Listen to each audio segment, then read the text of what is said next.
Bonsoir, Dominique Berthet. Bonsoir, Heiner Wittmann. Oui. Ravi de vous revoir. Vous êtes professeur des universités à l'Université des Antilles. Vous êtes auteur, critique d'art, commissaire d'exposition et nos lecteurs connaissent déjà un certain nombre de vos livres. Vous venez de publier aux presses universitaires des Antilles le volume L'imprévisible rencontre avec le sous-titre L'autre, le lieu, l'art. En fait, le titre de votre ouvrage, L'imprévisible rencontre, semble indiquer autre chose. Vous établissez un rapport entre art et rencontre. Qu'est-ce qu'une rencontre? Alors, la réponse, évidemment, est complexe. Parce que le terme de rencontre, en fait, est utilisé dans un très grand nombre de cas de figure. Cela peut être une rencontre sportive, comme cela peut être la rencontre dans un endroit. Mais en fait, la question, c'est est-ce que toutes les rencontres sont des rencontres? Du moins, dans le sens où moi j'entends le terme de rencontre, qui est un type de rencontre assez particulier. C'est la rencontre que je nomme la rencontre déterminante. C'est-à-dire Oui, que j'exclus tout un certain nombre de cas de figure euh, qui sont en général des rencontres assez anodines et sans véritable conséquence, tandis que la rencontre déterminante, c'est une rencontre qui précisément a un impact sur la vie des personnes, mais pas seulement, cela peut également avoir un impact sur la vie de groupes de personnes, voire de populations entières. Donc, la rencontre telle que je la définis et à laquelle je m'intéresse, c'est précisément cette rencontre déterminante qui fait basculer l'existence. Et auquel cas, cette rencontre, elle a la caractéristique à la fois d'un événement, mais aussi d'un avènement. Euh, et ces types de rencontres particulières, donc rencontres déterminantes, en fait, elles sont essentiellement de deux ordres. On peut avoir une rencontre déterminante positive, agréable, même qui relève de l'attraction, ce que j'appelle la rencontre attraction, la rencontre fascination. Et puis, elle peut être redoutable, liée au chaos, liée au désastre. Et c'est ce que j'appelle la rencontre catastrophe. oui. Mais ces deux rencontres-là, donc la rencontre attraction et la rencontre catastrophe, sont toutes deux déterminantes parce qu'elles produisent précisément cette fameuse bascule de l'existence qui fait que après, plus rien Oui, n'est pareil. oui. Mais ce bascule peut être bien sûr réussi, mais il y a aussi des rencontres malheureuses ou échouées qui exercent aussi un tournant déterminant sur la vie d'un individu. Alors, effectivement, alors la rencontre réussie, c'est cette rencontre qui réoriente positivement l'existence.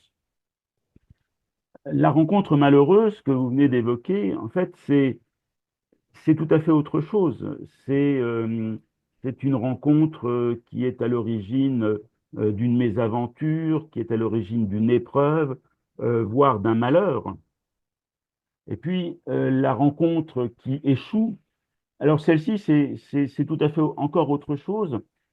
C'est la rencontre qui ne débouche sur rien. Oui. C'est-à-dire un non-événement précisément, Oui, à, oui. à- à la différence de la rencontre déterminante qui est un événement fantastique. Donc en fait, la rencontre qui échoue, c'est une non-rencontre. Oui. Vous donnez des exemples des artistes dont les œuvres montrent des rencontres dont le souvenir peut être, qu'on peut qualifier de très triste. Je pense par exemple aux tragédies de passage. Les tragédies de passage, ce sont les esclaves dans le ventre des navires. C'est ça, effectivement, ce sont des rencontres qui sont des tragédies.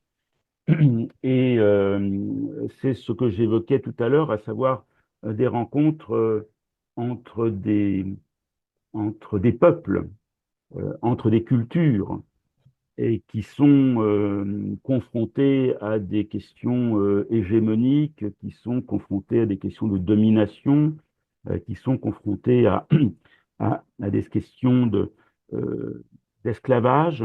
Et là, je faisais référence dans mon ouvrage à la traite négrière Oui, et à ce que l'on appelle le commerce triangulaire, hein, c'est-à-dire le commerce entre l'Europe, l'Afrique et les Amériques. Et bon, certains auteurs ont fort bien parlé de cette tragédie, en particulier Édouard Glissant, oui, qui fait référence euh, au- à une expérience du gouffre. Alors, cette expérience du gouffre, elle est au moins double. C'est l'expérience de la cale du bateau négrier. Et cette autre expérience du gouffre, c'est le gouffre de la mer, hein. mhm, Euh, C'est-à-dire que lorsque, lorsque les cargaisons qui étaient des situations absolument inhumaines de transport de captifs africains vers ce qu'on a appelé le Nouveau Monde, vraiment dans des conditions absolument inhumaines, beaucoup de ces captifs ne survivaient pas à ces conditions d'incarcération et de maltraitance. Et donc, euh, ceux qui ne survivaient pas étaient jetés par-dessus bord, parvenaient à se suicider en passant volontairement par-dessus bord et en se noyant. Et puis, il y avait un autre cas de figure, c'est lorsque la traite négrière a été interdite, eh bien, la traite ne s'est pas arrêtée pour autant, mais lorsque les bateaux négriers se sentaient poursuivis et risquant d'être rattrapés, eh bien, ils jetaient par-dessus bord leur cargaison d'êtres vivants. Et oui. ce qui fait dire à Édouard Glissant que euh, le fond de l'Atlantique est un véritable cimetière humain. Mhm. Et effectivement, j'ai sélectionné 5 artistes caribéens. J'aurais pu en citer de nombreux autres, mais je me suis limité à ceux-là, qui sont des artistes qui, d'une manière singulière à chaque fois, eh bien, ont, ont traité de ce contexte de la traversée de l'Atlantique. Alors, 5 artistes qui sont des artistes martiniquais, guadeloupéens et jamaïcains. Mhm. Toute votre œuvre j'accompagne avec un grand plaisir depuis 2005, c'est une tentative, c'est un grand essai de s'approcher à l'art et de voir comment on peut expliquer l'importance, le fonctionnement et l'enseignement de l'art. La réception de l'art suppose toujours des rencontres, n'est-ce pas? Dans le musée, dans les galeries et dans mon petit compte-rendu modeste sur votre livre, j'ai évoqué le Tintoret et le Saint-Marc qui sauvent l'esclave, où il y a un demi-cercle autour de l'esclave qui est couché sur la terre et les visiteurs qui forment l'autre demi-cercle complètent complète l'image et après tout, les spectateurs et l'artiste forment ainsi l'œuvre d'art, n'est-ce pas? C'est ça, tout à fait. Alors effectivement, la question de la rencontre concerne euh, également la question artistique. En fait, c'est la façon dont les œuvres, quelles qu'elles soient d'ailleurs, hein, sont reçues par le spectateur, l'auditeur, le lecteur, etc. Et cet ouvrage, ce nouvel ouvrage, comme évidemment les précédents, en fait, participe de cette réflexion sur le processus créateur, sur la réception des œuvres d'art et la rencontre avec l'art, eh bien, se réalise. Alors, dans un endroit que j'affectionne tout particulièrement, qui est l'atelier de l'artiste, Voilà. Oui. mais également lors d'expositions, voire de grandes biennales, etc.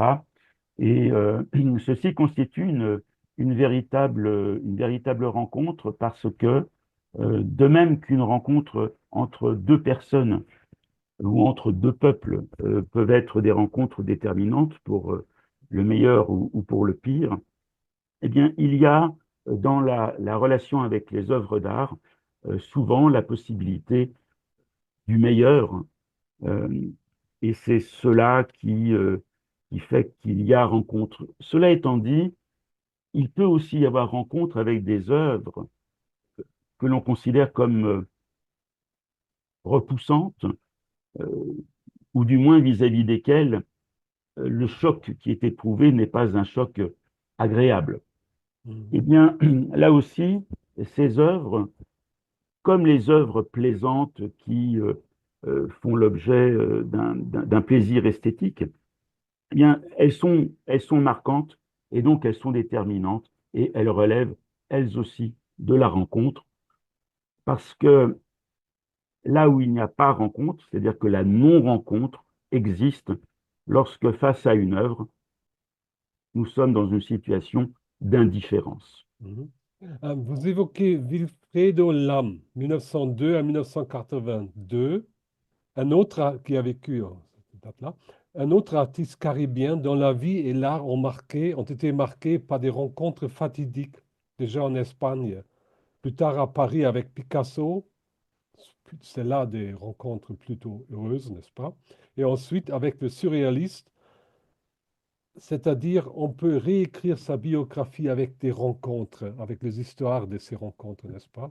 Absolument. Le cas de Wilfredo Lam est un cas de figure absolument passionnant. Alors, il part à l'âge de 22 ans en Espagne.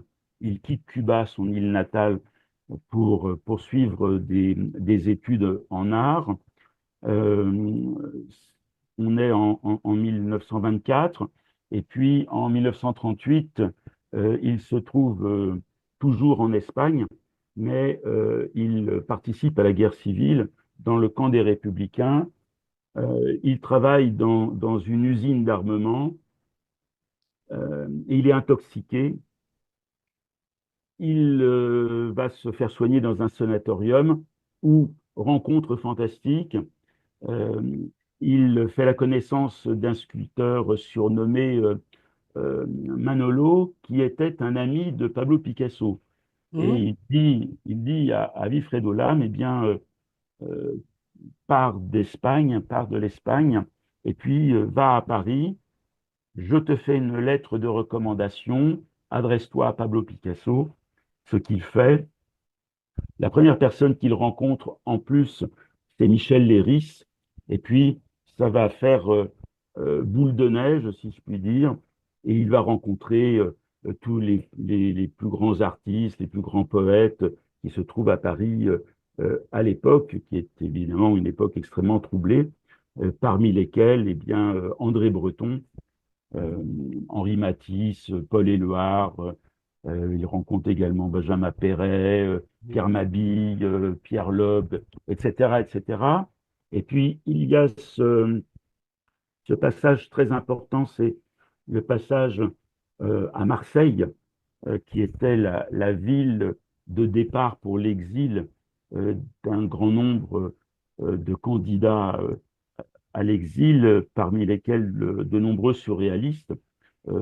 Et il faisait partie de ces personnes, donc d'abord réfugiées à Marseille, qui ensuite a embarqué sur un bateau nommé le capitaine Paul Lemerle, bateau sur lequel se trouvait également son ami André Breton. Mhm. Et à l'issue de 3 semaines, me semble-t-il, de voyage dans des conditions pas très sympathiques, il faut le reconnaître. Ils arrivent en Martinique, donc on est en 1941, et Wilfredo Lam, par l'intermédiaire d'André Breton, fait la rencontre d'Aimé Césaire. Et Mhm. Aimé Césaire va également être une personne qui va énormément compter pour la suite à la fois de son art et de son existence. Et puis après, il y a le retour à Cuba, euh, où il retrouve certaines de ses connaissances, là où il réalise son œuvre maîtresse qui s'intitule La Jungle. Et puis après Cuba, de nouveau Paris, l'Italie, etc. Et l'Italie va être aussi l'occasion d'une rencontre fantastique avec quelqu'un avec lequel il va travailler eh bien, toutes les dernières années de sa vie pour réaliser des lithographies, des eaux fortes, etc.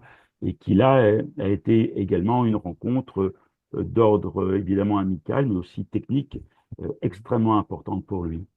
Vous liez vos observations des rencontres aussi à des lieux.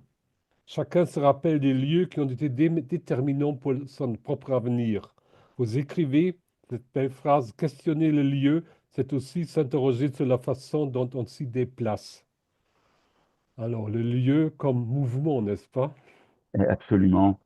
En fait, on peut découvrir le lieu dans l'immobilité, dans une contemplation, mais on le découvre également dans le mouvement. Et ce mouvement, il est de différentes sortes. Ça peut être la flânerie, cela peut être la promenade, le voyage, ça peut être également l'errance, avec toutes les figures différentes qui existent dans l'errance. Et comme dans la rencontre des personnes ou la rencontre des œuvres, eh bien la rencontre des lieux euh, ou de certains lieux peut être une rencontre déterminante. Évidemment, selon que l'on se trouve dans un lieu de manière contrainte ou au contraire de manière choisie, on n'éprouve pas du tout la même chose vis-à-vis de ces lieux. Euh, L'esclave qui est réduit dans un état inhumain dans les îles de la Caraïbe ne vit pas ces îles comme un lieu paradisiaque. Et cela va de soi. Mhm. Donc, selon euh, la façon et les raisons pour lesquelles on se trouve dans tel ou tel lieu, on l'éprouve de manière différente. Mais lorsque l'on est réceptif, eh bien, il y a certains lieux qui agissent sur soi au point de nous troubler, au point de nous bouleverser. Et ces lieux-là, je les appelle des hauts lieux ou encore des ultra-lieux, c'est-à-dire des lieux qui laissent une empreinte absolument indélébile à la fois dans la mémoire, dans l'esprit, et qui déclenchent euh, peut-être des transformations de l'existence. Oui. Euh, Cela me rappelle aussi l'article que j'ai eu l'honneur d'écrire pour votre revue en esthétique sur la photographie et l'ailleurs. C'était les titres de votre revue à l'époque, c'était en 2005 ou 2006, était ailleurs et j'avais écrit mon premier article sur la photographie. D'ailleurs, cet ailleurs, Paul Gauguin l'avait aussi dessiné, n'est-ce pas?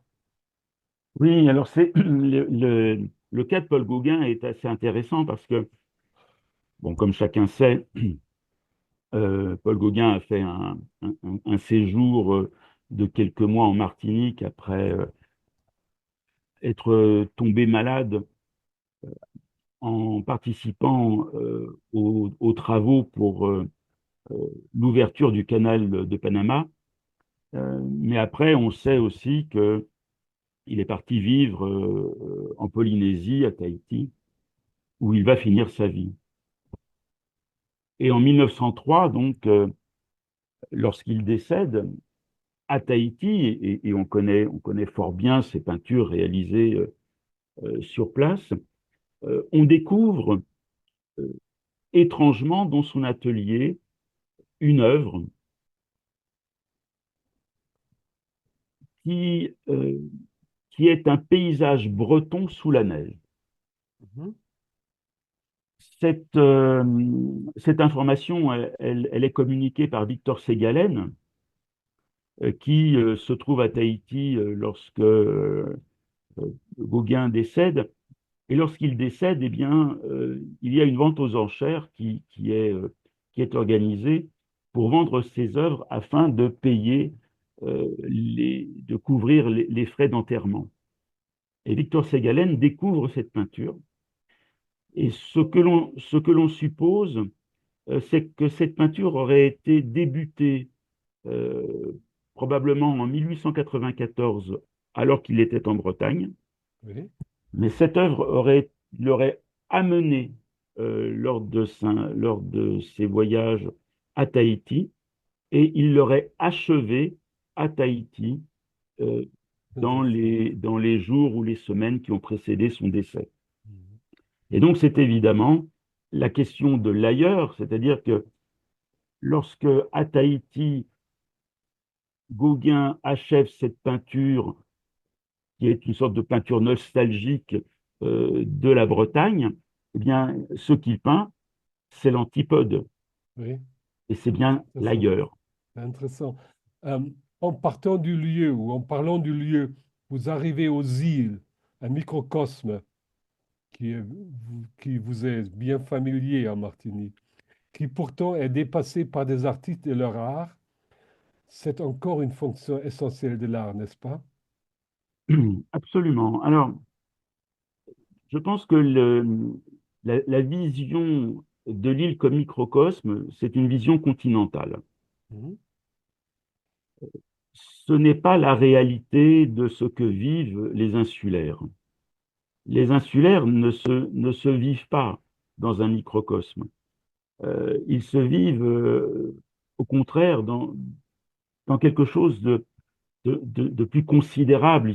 Ils se vivent dans un monde cerné par les eaux, certes, mais l'eau n'est pas un mur, c'est plutôt un lien. C'est ce qui fait le lien entre les îles. Et donc, loin d'être un microcosme, c'est plutôt un lieu chargé d'histoires, qui sont des histoires différentes à chaque fois, de cultures différentes, de traditions différentes, de musique, de cuisine différentes, et d'art, art plastique, là aussi tout à fait spécifique. Et la question que l'on est en droit de se poser et à laquelle il est quand même assez difficile de répondre, c'est y a-t-il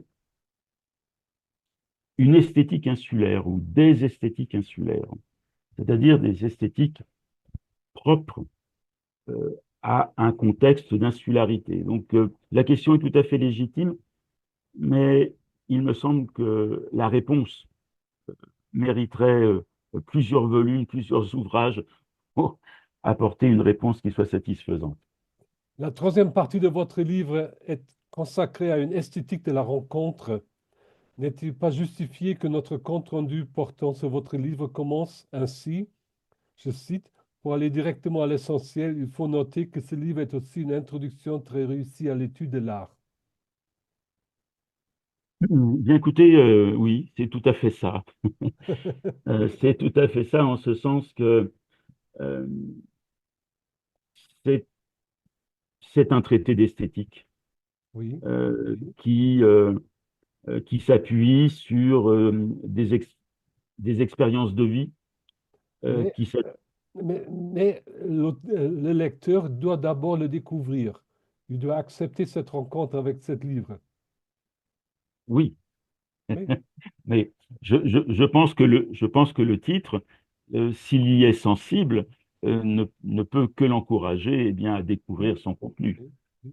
J'espère que je l'ai montré avec mon compte rendu. Je vous en Dominique remercie. Berthet, je vous remercie pour cette rencontre. C'est moi qui vous remercie. Merci beaucoup.